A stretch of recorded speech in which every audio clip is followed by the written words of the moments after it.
open as the IATF has allowed more sectors to operate in GCQ areas starting tomorrow. To give us more details, we have Shaila Francisco. She's reporting live from Makati. Shaila, what sort of changes will these establishments implement for their reopening?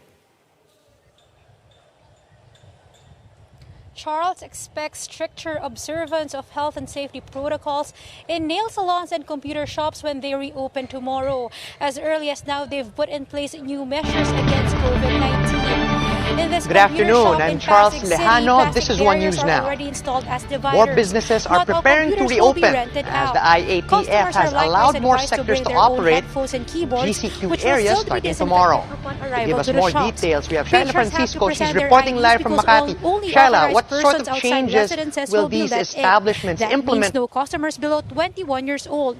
The shop will also uninstall games as the IATF allows PC rentals for education and work purposes. Nail salons, meanwhile, have covered their seats with plastic. Workers will wear gloves all the time, and materials will be sterilized after every use. If mani-pedi sessions used to be chismis hour, this time around chit-chat between workers and customers are discouraged. While establishments are happy to reopen, the limited capacity won't be enough to make up for the losses they sustained over the past few months. Charles, the trade industry is only allowing these establishments to operate at 30% capacity in GCQ areas. Now, failure to observe this, along with other health protocols, means these establishments may be ordered shut again. Now, aside from computer shops and nail salons, other establishments allowed to open tomorrow, August 1, in GCQ areas include pet grooming, drive-in cinemas, review and tutorial centers, gyms and other fitness establishments, and personal care services, including waxing, derma, and spa. Full body massages, however, are still a no-no. Charles? All right, thanks for those updates, Shaila. That was Shaila Francisco reporting live from Makati. Here are other stories we are keeping our eyes on.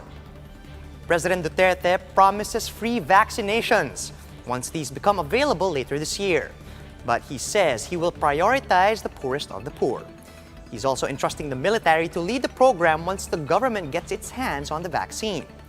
Finance Secretary Sonny Dominguez says mass vaccination could cost the Philippines around 20 billion pesos.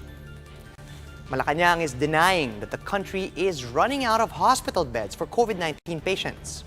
Presidential spokesperson Harry Roque says public hospitals will be ordered to increase bed allocation for coronavirus infections from 30% to 50%, while private institutions will raise theirs from 20% to 30%. And the Los Angeles Lakers just beat the Clippers 103-101 in the second serving of the NBA's reopening night. The Lakers led for most of the game against their crosstown rivals, and it all boiled down to the final possession. Paul George missed what could have been a winning three-pointer after LeBron James sank a tip on the other end with just 12 seconds left on the clock. Prior to this thriller, players from both teams kneeled during the national anthem in support of the Black Lives Matter movement. For more updates, follow News 5, the Philippine Star, and Business World online. Visit our website, onenews.ph, for more in-depth analysis. And you can also catch One News on the Signal Play app.